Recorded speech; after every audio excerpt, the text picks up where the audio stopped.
Assalamu alaikum, students. Welcome again in the class of environmental chemistry. As you can see that this PowerPoint presentation, this is submitted by Aisha Shakur. अच्छा, अब इस student ने actually जो पहला मैंने lecture दिया था वो भी आयशा शकूर की ही प्रेजेंटेशन थी, लेकिन उसमें ना सिर्फ ये कि टेक्निकल प्रॉब्लम्स थे, इसके अलावा इस बच्ची ने पहले कुछ अकॉर्डिंग टू द इंस्ट्रक्शंस नहीं बनाई थी। तो फिर इसको इसकी प्रेजेंटेशन वापस की गई और इसने फिर इंस्ट्रक्शंस को फॉलो करते हुए बनाई। लेकिन मेरा ख्याल है कि इसके पास जो पावर पॉइंट का वर्जन था उसमें कोई इनहेरेंट प्रॉब्लम था और उसके ऊपर वॉइस ओवर जो है बिल्कुल भी नहीं हो रही थी। तो वो प्रेजेंटेशन जो है उसको मैंने फिर एडिट किया और उस वो बहुत ज़्यादा टाइम कंज्यूमिंग प्रोसेस था। मेरा ख्याल है कि जो एक ओरिजिनल प्रेजेंटेशन है वो बनाई जाती है टाइप करके, उससे भी मेरा ज़्यादा टाइम लग गया। और इस प्रेजेंटेशन जो है इसके साथ भी यही प्रॉब्लम था। अब मटेरियल तो इसमें मुनासिब ही डाला हुआ था, लेकिन इस पे भी वॉइस ओवर नहीं हो रही थी। तो फिर मेमुना जो E1 की स्टूडेंट हैं उन्हें मैंने कहा कि इसको ये एडिट करें। एंड मेमुना जो है she has done excellent work actually. So now I am able to voice over on it. तो अब ये as you people know that the course title is environmental chemistry, ठीक है। और the topic which we are going to discuss today is environmental terminologies।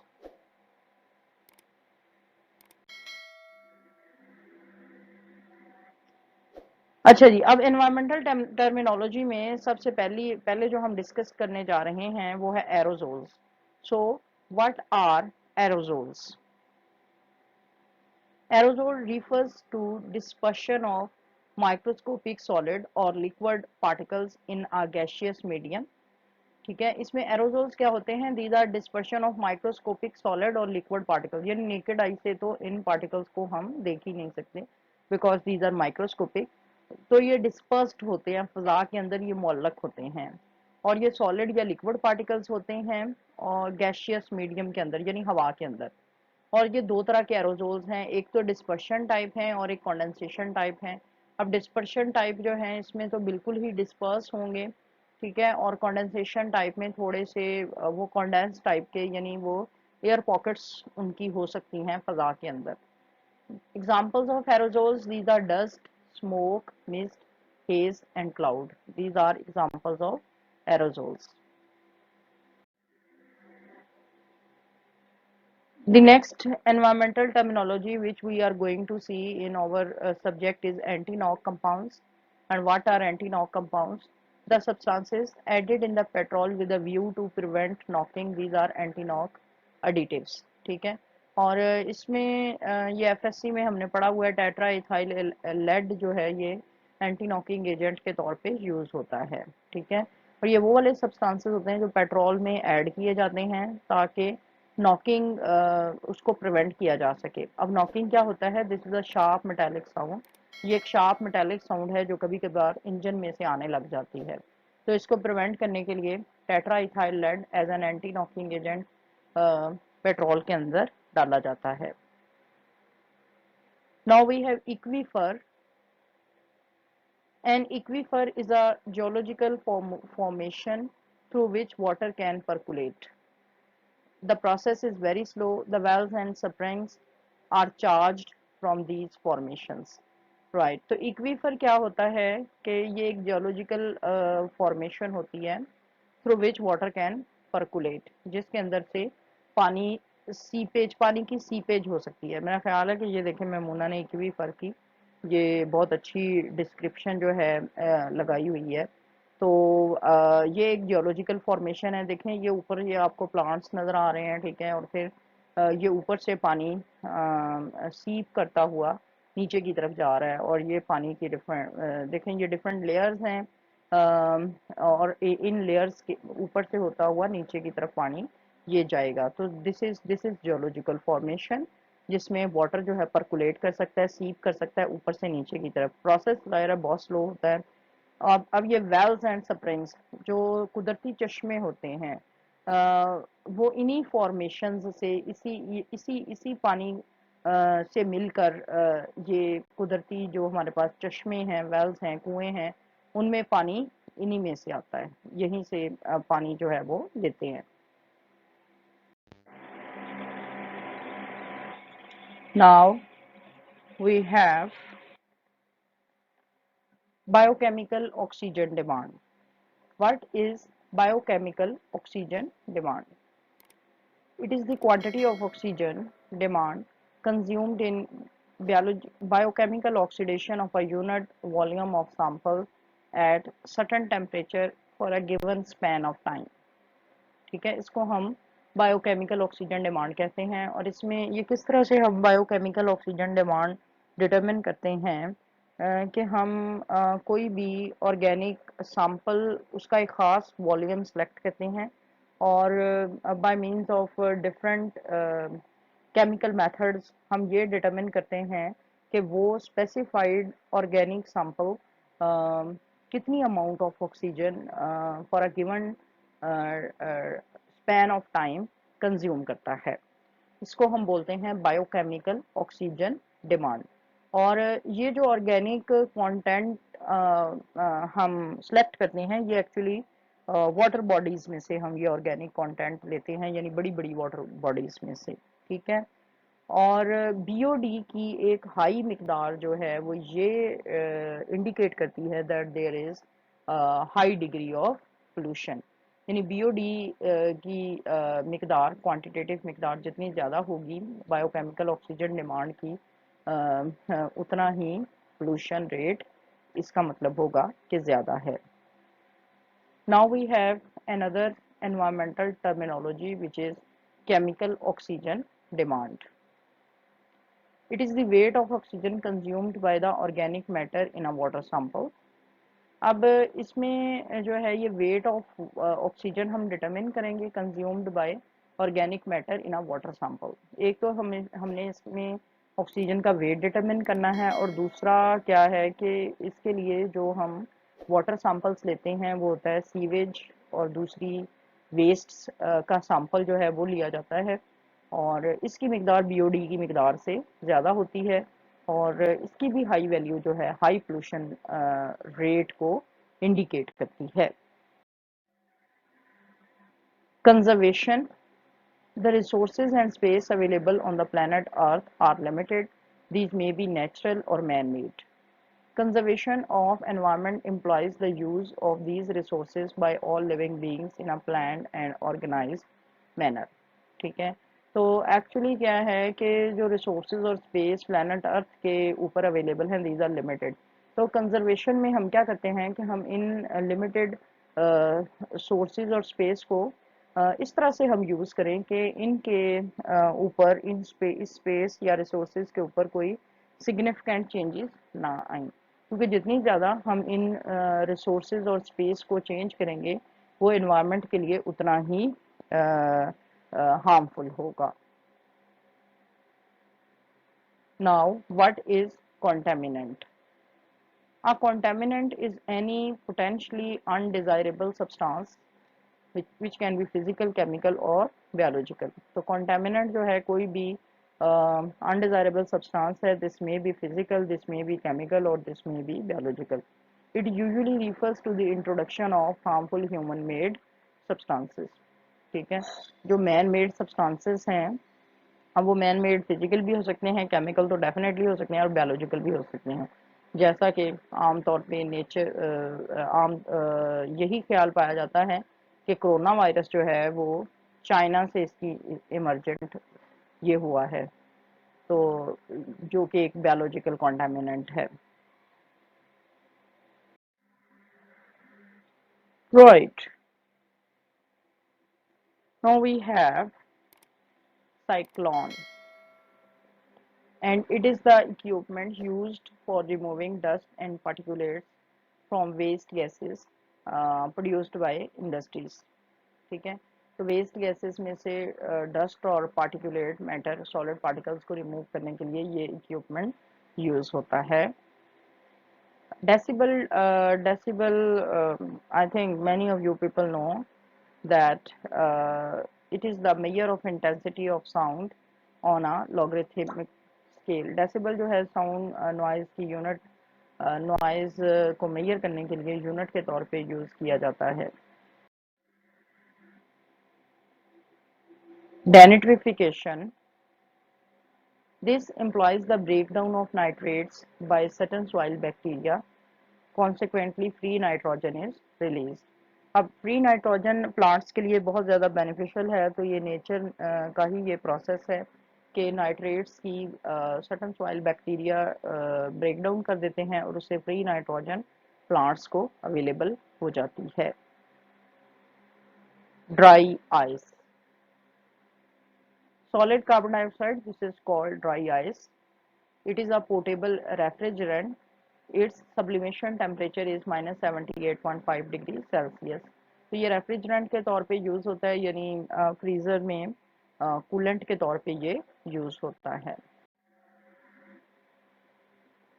Effluent क्या चीज़ है?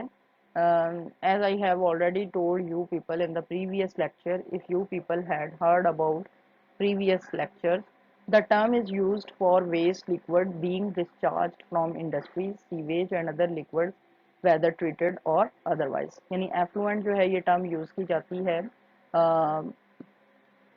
Waste water के लिए, ठीक है, वेस्ट लिक्विड्स के लिए जो कि डिस्चार्ज किए जाते हैं इंडस्ट्रीज से, सीवेज से एंड अदर लिक्विड्स दूसरे भी. अब इनकी ये ट्रीटेड हों या नॉन ट्रीटेड हों. वैसे जो मैंने एफ्लुएंट इंडस्ट्री का लिया था वो अनट्रीटेड था, इट वाज नॉट ट्रीटेड, ठीक है. बल्कि ट्रीटेड भी था और अनट्रीटेड भी था. मैंने दोनों तरह का एफ्लुएंट लिया था और उन दोनों में मेटल की कंसंट्रेशन को चेक किया था कि कितनी मेटल्स की क्वांटिटी ट्रीटेड में कितनी है और अनट्रीटेड में कितनी है. वैसे आमतौर पे जो ट्रीटेड एफ्लुएंट होता है ना उसी को हम डिस्चार्ज करते हैं. I like the way she has added these pictures, right? I don't know, but maybe this can be considered as industrial effluent, which is coming from an industry, and now it is reaching, this water body in which you can see different water organisms. Like this is a big fish, I think.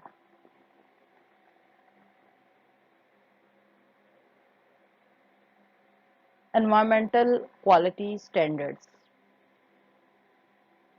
These standards specify the maximum limits of concentration of pollutants in air, water or other media. Yes, these are very important. Environmental quality standards आमतौर पर जो environmental की legislation के लिए different firms होती हैं, जैसे Environmental Protection Agency of USA, तो वो specify करती हैं कि किस मिकदार में कितना pollutant allowed हो सकता है फ़ज़ा के अंदर, ठीक है.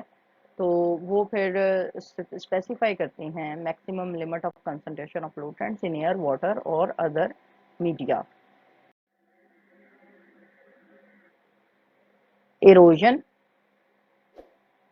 It is the action of wind, air and ice on the rocks, earth crust and soil, whereby their particles are removed and taken away to other places. I think you people know very well about erosion. Now we have fossil fuels. These fuels are formed due to decomposition of ancient और organic deposits. अब ये fossil fuels किस तरह से बनते हैं कि आपको पता है शुरू में ज़मीन के ऊपर बड़े बड़े जानवर और प्लांट्स भी उस तरह ही बड़े थे. डायनासोर्स का नाम उन जानवरों को दिया गया, उन एनिमल्स को, और विद पैसेज ऑफ टाइम खुदा की हिकमत वो डिस्टिंक्ट हो गए, ठीक है, और वो मर गए, ठीक, राइट. और फिर उससे क्या हुआ कि ड्यू टू वेदर चेंजेस और अर्थक्वेक्स की वजह से भी ये पॉसिबल हो पाया कि ज़मीन की ऊपर वाली तहें जो हैं वो नीचे चली गई और नीचे वाली जो है वो ऊपर आ गई. तो वो बड़े बड़े प्लांट्स और animals these then buried under earth very deep down, और ज़मीन के अंदर आपको पता है हाई टेम्परेचर प्रेशर की वजह से वो फ्यूल्स में कन्वर्ट हो गए, ठीक है. मुख्तलिफ तरह के ऑयल्स बन गए, गैसेस बन गई और उनको फॉसिल फ्यूल्स का नाम दिया जाता है. hazardous waste. Now you can see the waste. मतलब beautifully added. Anyways, hazardous waste. तो ये कौन सी waste होती हैं? Hazardous waste is that which is potentially dangerous substance that has been discarded, abandoned, neglected, released, or designated as a waste material, or is the one that may interact with other substance to pose a threat. तो hazardous waste जो है मतलब वो कोई भी neglected material हो सकता है, कहीं पे पड़ा हुआ है, उसकी तरफ कोई ध्यान नहीं है, और फिर because of the action of microbial action which are present in the environment, उसमें से डिफरेंट तरह के हैजर्डस केमिकल्स रिलीज हो सकते हैं which can have harmful impact on the environment. तो इस तरह के वेस्ट को एक्चुअली अच्छे तरीके से ट्रीट किया जाना ज़रूरी है। Humus, it is a complex and decomposed organic component of soil. It's dark or dark brown in color.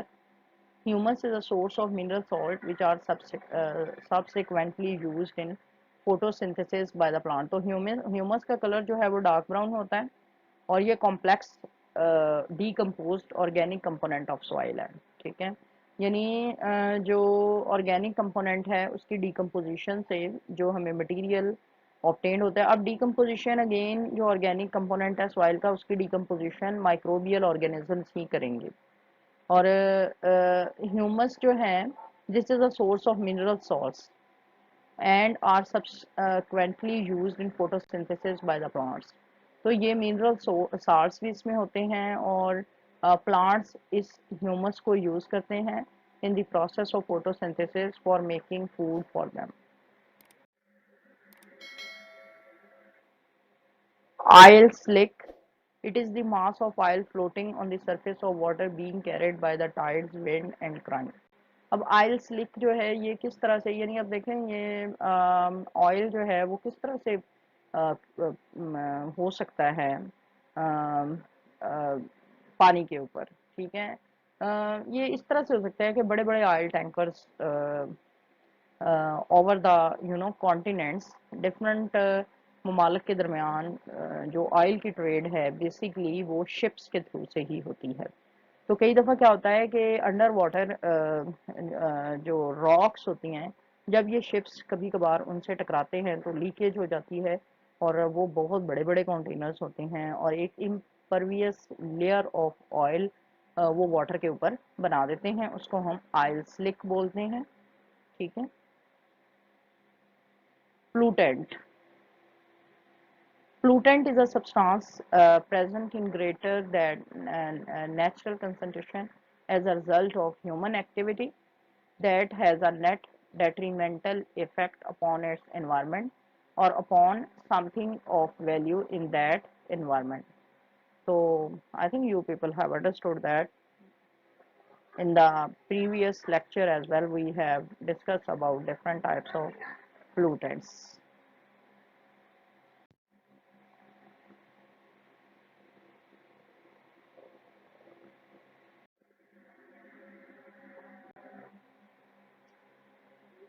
Pitch of sound, it is the characteristic of sound by which a shrill sound can be distinguished from a grave sound।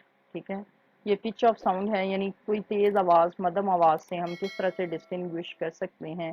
We can distinguish you know a shrill sound from a grave sound by means of its pitch। Resource recovery, this implies the extraction of beneficial items out of waste material। This is called resource recovery। ठीक है, waste material में से जो beneficial items हैं उसको आप किस तरह से रिकवर कर सकते हैं। There are different methods, recyclation जो है वो इसी प्रोसेस पे अप्लाई होता है। Receptor, the receptor is anything that is affected by the pollutant as the name indicate. Right, किसी भी पोल्यूटेंट से जो चीज़ भी इफेक्ट होती है उसको हम रिसेप्टर बोलेंगे। Humans whose eyes impact from oxidants in the atmosphere are receptors। ठीक है, ये थोड़ी सी इसमें मुझे फिर मिस्टेक लग रही है तो anyways but this is understandable. यानी एक्चुअली कई दफ़ा क्या होता है कि जिस तरह स्मोक कई दफ़ा उसकी वजह से भी स्कूल कॉलेजेस कोरोना से पहले काफ़ी बंद किए जाते रहे हैं पाकिस्तान में। तो अब स्मोक में डिफरेंट पोल्यूटेंट्स होते हैं जो कि ह्यूमन आइज को इरिटेट करते हैं, तो human eye is a receptor of that smoke.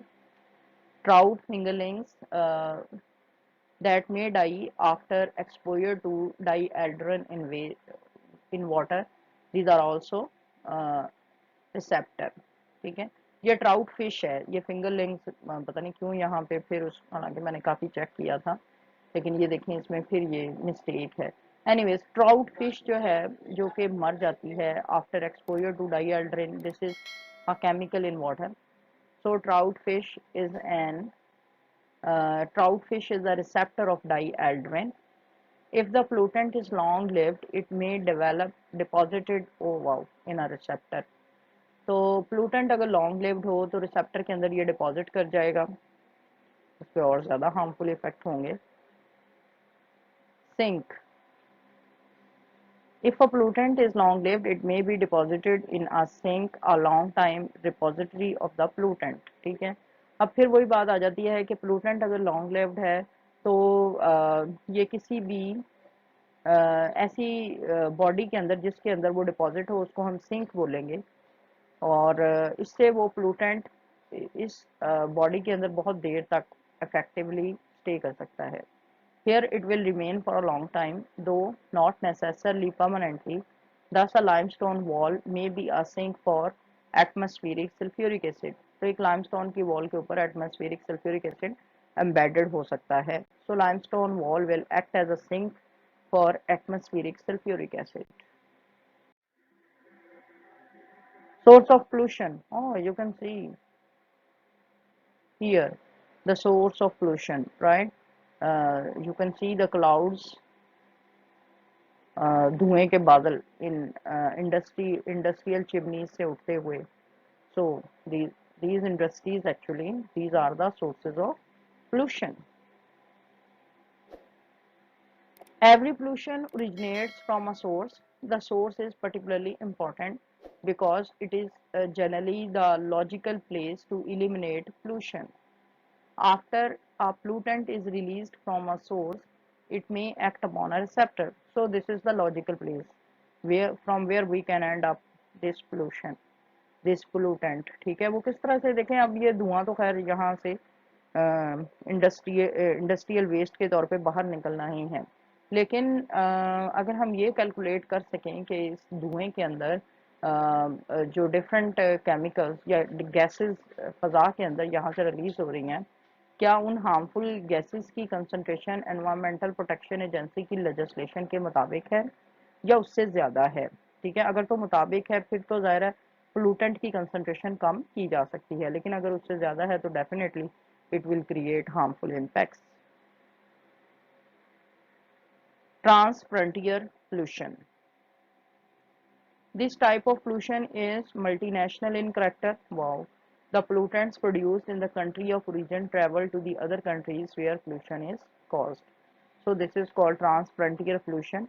यानी एक जगह पे पोल्यूटेंट पैदा हुआ है, वहाँ तो उसने इतना हार्मफुल इम्पैक्ट क्रिएट नहीं किया, लेकिन उसकी करेक्टरिस्टिक क्या है, that it can travel very far.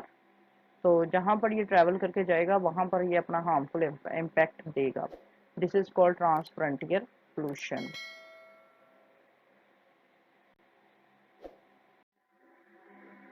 Wow, now we have wildlife sanctuaries. I love it, huh? Wildlife sanctuaries. So you can see wildlife here. So what is wildlife sanctuaries?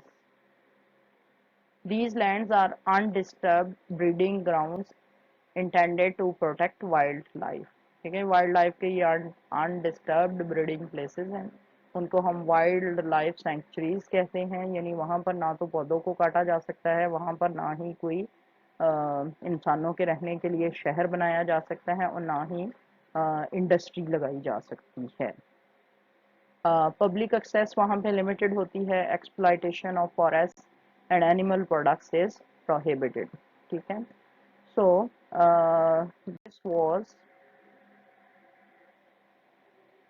this was about the last slide, that is wildlife sanctuaries. Thank you very much for listening to this lecture. This was very interesting. And in the next lecture, we will see another topic. Till then, Allah Hafiz.